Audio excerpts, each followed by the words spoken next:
गुरु भक्ति योग।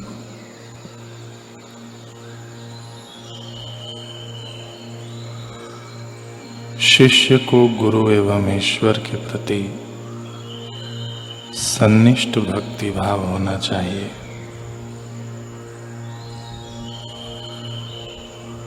शिष्य को आज्ञाकारी बनकर सावधान मन से एवं निष्ठापूर्वक गुरु की सेवा करनी चाहिए और उनसे भगवत भक्त के कर्तव्य अथवा भगवत धर्म जानना चाहिए।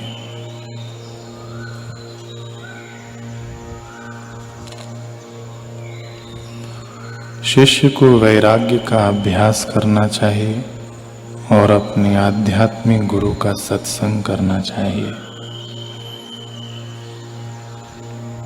शिष्य को प्रथम तो अपने गुरु की कृपा प्राप्त करना चाहिए और उनके बताए हुए मार्ग में चलना चाहिए। शिष्य को अपनी इंद्रियों को संयम में रखकर गुरु के आश्रय में रहना चाहिए। सेवा साधना एवं शास्त्र अभ्यास करना चाहिए। शिष्य को गुरु के द्वार से जो कुछ अच्छा या बुरा, कम या ज्यादा, सादा या स्वादु खाना मिले वह गुरु भाई को अनुकूल होकर खाना चाहिए। गुरु के चरण कमलों का ध्यान करना यह मोक्ष एवं शाश्वत सुख की प्राप्ति का केवल एक ही मार्ग है। जो मनुष्य गुरु के चरण कमलों का ध्यान नहीं करते वे आत्मा का घात करने वाले हैं। वे सचमुच जिंदे शव के समान कंगले मवाली हैं। वे अति दरिद्र लोग हैं। ऐसे निगुरे लोग बाहर से धनवान दिखते हुए भी आध्यात्मिक जगत में अत्यंत दरिद्र हैं।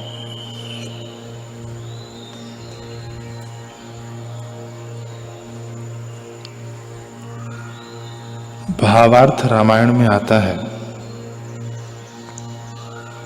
कि महर्षि वशिष्ठ जी द्वारा राम जी को आत्मज्ञान का उपदेश मिला और वे आत्मानंद में मग्न हो गए। तत्पश्चात अद्वैत आनंद प्रदाता सद्गुरु की महिमा का वर्णन करते हुए भगवान श्री रामचंद्र जी कहते हैं कि हे गुरुदेव, आपके कृपा प्रसाद से मैं न कोई विधि अर्थात शास्त्र संगत व्यवहार देखता मानता हूँ, न कोई निषेध अर्थात शास्त्र के प्रतिकूल समझता हूँ। मैं विधि निषेध का विचार नहीं कर रहा हूँ, फिर भी आपकी आज्ञा ही नित्य कार्यान्वित करने योग्य है।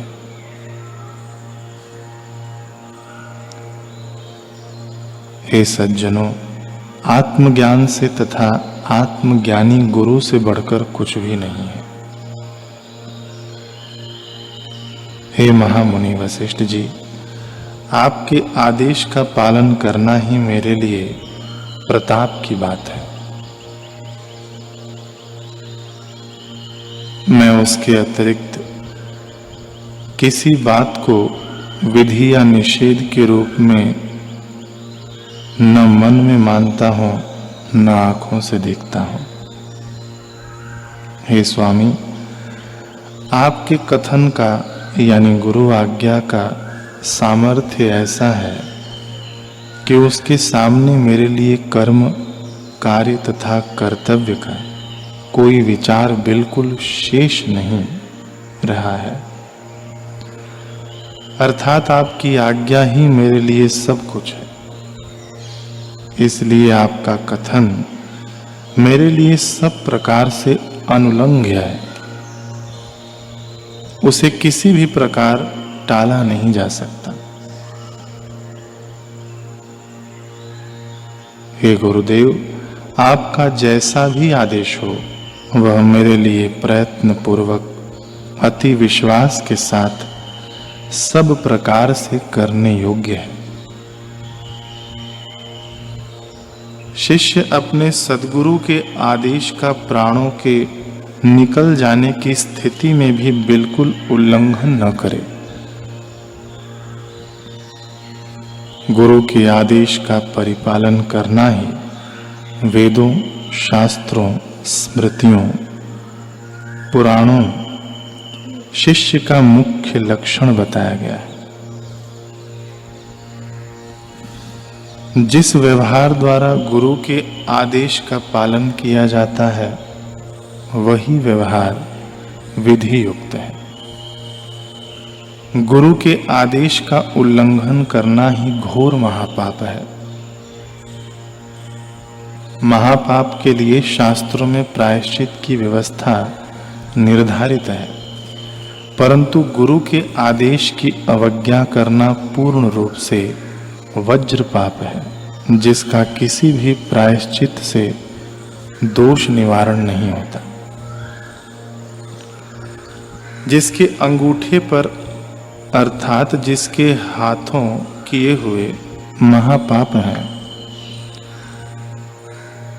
जिसके हाथों किए हुए महापाप हैं, उसके उन पापों के करोड़ों गुना अधिक पाप गुरु की अवज्ञा करने पर होता है। गुरु की अवज्ञा करना वज्र पाप है, जो कोटि कोटि पापों के बराबर होता है। गुरु की अवज्ञा शिष्य के धर्म तथा कर्तव्य कर्म का नाश कर देती है। उससे उसे स्पष्ट ठोस हानि पहुंचती है। इसलिए सारभूत यह बात है कि आत्मज्ञान ही सबसे बड़ा लाभ है। बिना आत्मज्ञान के 14 विद्याएं तथा 64 कलाएं दुख स्वरूप हो जाती हैं। वे सब विकृत हीन हो जाती हैं। आत्मज्ञान की प्राप्ति में सुख का समारोह सा होता है। आत्मज्ञान समस्त सिद्धांतों की चरम सीमा है। आत्मविद्या ही मुख्य ज्ञान है। जो अन्य 14 विद्याएं विख्यात हैं, वे सब अविद्याएं ही हैं। उस आत्मज्ञान का सद्गुरु से बड़ा ज्ञाता कोई नहीं है। किसी देवता में भी सद्गुरु से अधिक बड़ाई यानी श्रेष्ठता नहीं है।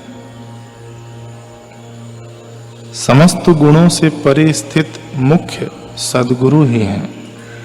वे ही परम वंदनीय हैं। ब्रह्मा, विष्णु और शिव भी सद्गुरु के सेवक हैं। तीनों लोकों में सद्गुरु से बड़ा अधिक योग्य कोई भी नहीं है। इस प्रकार कहते कहते श्री रामचंद्र जी का गुरु प्रेम उमड़ पड़ा। उन्होंने पूर्ण भक्ति भाव से गुरुदेव वशिष्ठ जी के चरणों का सिर टिकाकर वंदन किया। वशिष्ठ जी ने उनका आलिंगन किया।